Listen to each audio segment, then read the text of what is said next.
আমরা সবাই জানি চিনি খাওয়াটা একদম ভালো না, আর এই জন্যে তুমি চায়ে চিনি খাওয়া দীর্ঘদিন ছেড়ে দিয়েছো। কিন্তু তুমি জানো না এমন অনেক খাবার খাও যেগুলো চিনি হিসেবেই তোমার শরীর গ্রহণ করে, এবং রক্তে চিনি যেভাবে সুগার স্পাইক করে সেইভাবেই এই খাবারগুলো সুগার স্পাইক করে। যেমন সকালবেলা দুটো বিস্কিট, কিংবা বিকেলের দুটো বিস্কিট, কিংবা রাত্রিবেলা অনেকটা ভাত, এই সমস্ত জিনিসগুলোই রক্তে চিনি ছড়ায়। তুমি যদি একটা ডিসিশন নাও 30 দিন তুমি সুগার ডিটক্স করবে, না আমি তোমাকে কোনো খাবার বাদ দিতে বলবো না, শুধু আর্টিফিশিয়াল সুগারগুলো কম করতে বলবো। কিভাবে করবে সেটাও বলে দেবো, আর 30 দিনে কি কি পরিবর্তন হবে সেটাও বলবো। তুমি যদি এই সুগার ডিটক্স চ্যালেঞ্জটা নিতে চাও তাহলে অবশ্যই আজকের ভিডিওটা পুরোটা মন দিয়ে দেখো, এবং যা যা বলছি যেভাবে বলছি কালকে থেকেই 30 দিন সেটা করতে শুরু করো। Welcome to good life with Sukanya. আমি লাইফস্টাইল কারেকশন কোচ। এই কারণে শুধুমাত্র একটা ডায়েট প্ল্যান দেওয়া আমার কাজ না, আমি তোমাকে ছোট ছোট রোজকার অভ্যাস পরিবর্তন করিয়ে ওজন কমা, সুস্থ থাকা এবং এনার্জি বাড়াতে সাহায্য করি। এই জার্নিটা শুরু হয় 7 ডেজ চ্যালেঞ্জ দিয়ে। তুমি যদি আমার পার্সোনাল গাইডেন্সের 7 দিনের চ্যালেঞ্জ নিতে চাও তাহলে এক্ষুনি নিচের নাম্বারে 7 ডেজ চ্যালেঞ্জ লিখে হোয়াটসঅ্যাপ করো। তুমি লক্ষ্য করে দেখো তো, সারাদিন তুমি হেলদি খাবার খাও, কোনো প্রবলেম হয় না, কিন্তু বিকেলের পরে রাত্রের দিকটায় তোমার প্রচন্ড মিষ্টি খাবার ক্রেভিংটা বাড়তে থাকে। তখন হয়তো তুমি একটুখানি গুড় খেয়ে নিলে, কিংবা ফ্রিজে রাখা কোনো একটা মিষ্টি খেয়ে নিলে, কিংবা বিকেলবেলা চায়ের সাথে অনেকগুলো কুকিজ খেয়ে নিলে। তোমার যদি এই সুগার ক্রেভিংটা হতে থাকে তাহলে এর থেকে বেরোবার বেস্ট উপায় হচ্ছে 30 দিনের সুগার ডিটক্স চ্যালেঞ্জ নেওয়া। ভয় পেও না, সুগার ডিটক্স মানে সমস্ত মিষ্টি খাবারও বন্ধ করতে হবে না।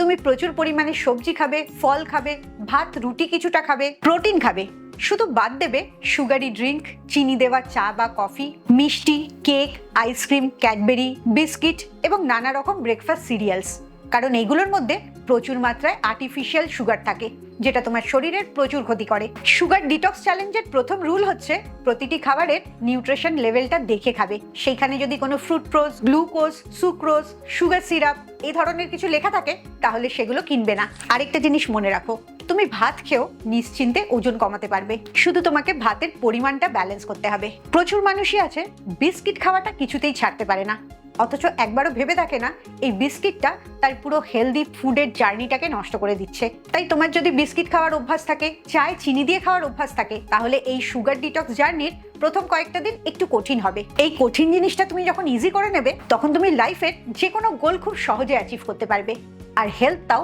প্রচুর ভালো থাকবে। আমাদের লক্ষ্য হচ্ছে সুগারটাকে ছাড়া না, সুগারটাকে রিপ্লেস করা। যখন তুমি চায়ের সাথে বিস্কিট খাও তখন তুমি বিস্কিটের জায়গায় এক মুঠো নাটস অ্যান্ড সিডস খাবে, এতে তোমার বিস্কিট খাওয়ার ক্রেভিংটাও বন্ধ হবে, আর একটা হেলদি অপশন দিয়ে তুমি বদ অভ্যাসটাকে রিপ্লেসও করতে পারবে। কিংবা যখন তোমার খুব মিষ্টি খেতে ইচ্ছে করবে তখন এক বাটি দইয়ের মধ্যে চিয়া সিড বা ফ্লেক্সিড মিশিয়ে খাবে, এতে তোমার পেটটাও ভরবে, ভালো প্রোবায়োটিক পাবে তোমার গাট, এই কারণে মিষ্টির ক্রেভিংটাও কমতে থাকবে। এবারে তুমি আমাকে প্রশ্ন করতেই পারো, 30 দিন সুগার ডিটক্স করলে কি তোমার ভুঁড়িটা কমবে? উত্তরটা হচ্ছে অবশ্যই ভুঁড়ি কমবে, তবে ম্যাজিক্যালি একদম কমে যাবে সেটা না। 30 দিনে তোমার গাট হেলথটা ভালো হবে, তোমার ইমিউনিটিটা ভালো হবে, এতে তোমার স্কিনের গ্লো বাড়বে, তোমার ক্রেভিং কমবে, অটোমেটিক্যালি সারাদিনের খাওয়াটা কমতে থাকবে। এই সব কটার এফেক্টে তোমার ওজনও কমবে আর ভুঁড়িও কমবে। কিন্তু তুমি সুগারি খাবার কমালেই শুধু হবে না, সেই জায়গায় তোমাকে রিপ্লেস করতে হবে প্রোটিন দিয়ে। যেমন তুমি ভাত খেতে অনেকটা বেশি, ভাতের পরিমাণটা তুমি কমালে তোমার খিদে পেয়ে যাবে, সে জায়গায় তুমি প্রোটিন আর ভেজিটেবলসটা বাড়িয়ে দেবে, তাতে তোমার খিদেও পাবে না। ভাতের থেকে যে কার্বোহাইড্রেটটা পাচ্ছ সেই কার্বোহাইড্রেটটা তোমার শরীর কম নিচ্ছে, তার জন্য সুগার স্পাইকটাও কম হচ্ছে। আর প্রোটিন ফাইবার বাড়িয়ে দিচ্ছ বলে তোমার অনেকক্ষণ পেটটা ভর্তি থাকছে। ফাইবারের আরেকটা গুণ আছে, তুমি যদি তোমার শরীরকে ভালো পরিমাণে ফাইবার দাও তাহলে তোমার ঘুমের কোয়ালিটিটাও অনেক ভালো হয়। এবার থেকে তরকারিতে আলু না ব্যবহার করে অন্য নানা রকম সিজনাল ভেজিটেবলস ব্যবহার করবে, তাহলে দেখবে তরকারিটার টেস্টই বদলে গেছে। তুমি হয়তো আমাকে জিজ্ঞেস করবে যে তোমার প্রচন্ড মিষ্টি খেতে ইচ্ছে করে, তুমি কি করবে? তুমি তো কন্ট্রোলই করতে পারো না। আসলে মিষ্টি খাবার ক্রেভিংটা তোমার শরীরের না, তোমার মনের। তুমি মনকে জিজ্ঞেস করো মনের কি সমস্যা আছে, মনটা কি চাইছে।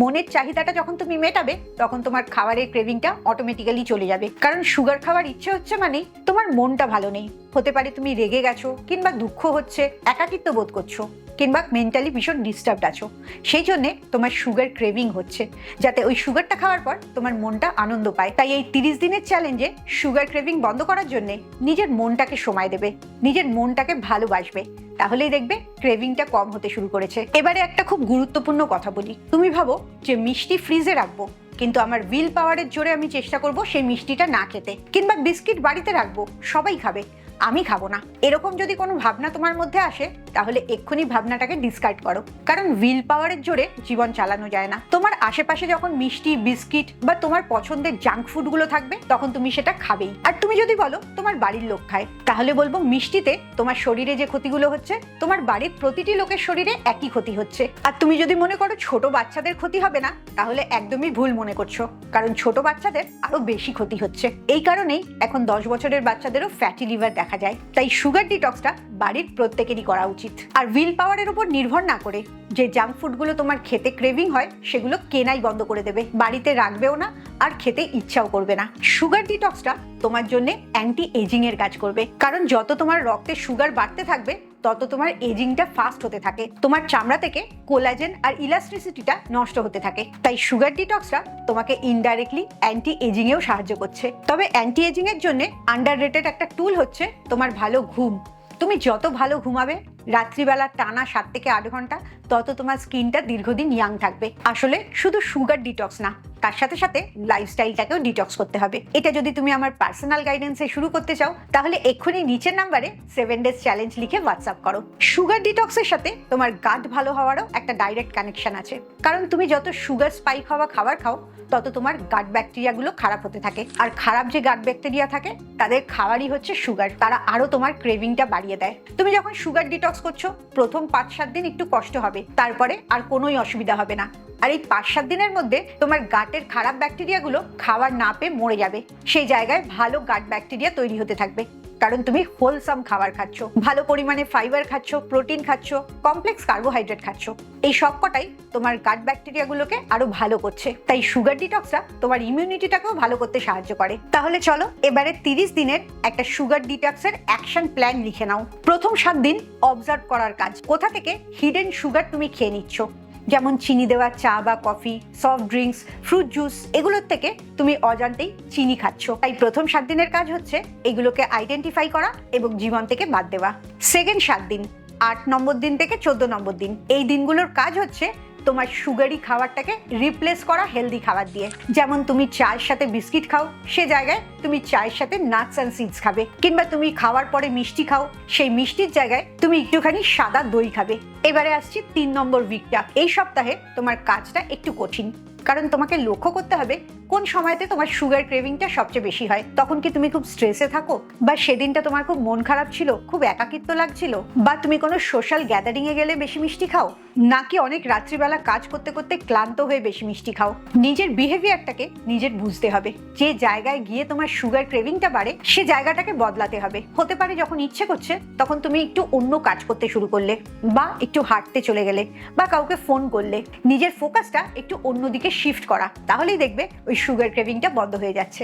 আর লাস্ট উইকের কাজ হচ্ছে প্রথম 3টে উইকে যা যা ঠিক করেছো সেগুলো তো মেনটেন করবেই, তার সাথে খাবারের দিকে মন দেবে। 3 বার যেন খাবারে প্রোটিন থাকে এবং ফাইবার থাকে। আর চেষ্টা করবে রাত্রিবেলা ডাইরেক্ট কার্বোহাইড্রেটটা অ্যাভয়েড করতে, ভাত বা রুটি এগুলো না খেলেই সবচেয়ে বেস্ট হয়। একটা কথা মনে রাখবে, এই 30 দিনের সুগার ডিটক্স জার্নিটা নিজেকে শাস্তি দেওয়া না, নিজেকে নতুনভাবে চেনা এবং ভেতর থেকে হিল করা। তাই এটার জন্য একটা বড় যুদ্ধ করতে যাচ্ছ এরকম মানসিকতা তৈরি করবে না, বরঞ্চ এটার জন্য একটা পজিটিভ মাইন্ডসেট তৈরি করবে।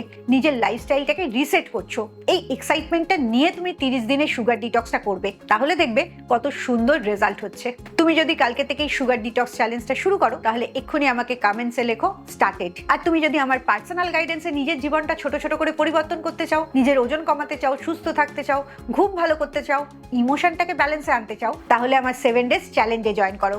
নিচের নাম্বারে 7 ডেজ চ্যালেঞ্জ লিখে হোয়াটসঅ্যাপ করো। খুব ভালো থাকো, মানসিক আর শারীরিকভাবে একদম সুস্থ থাকো।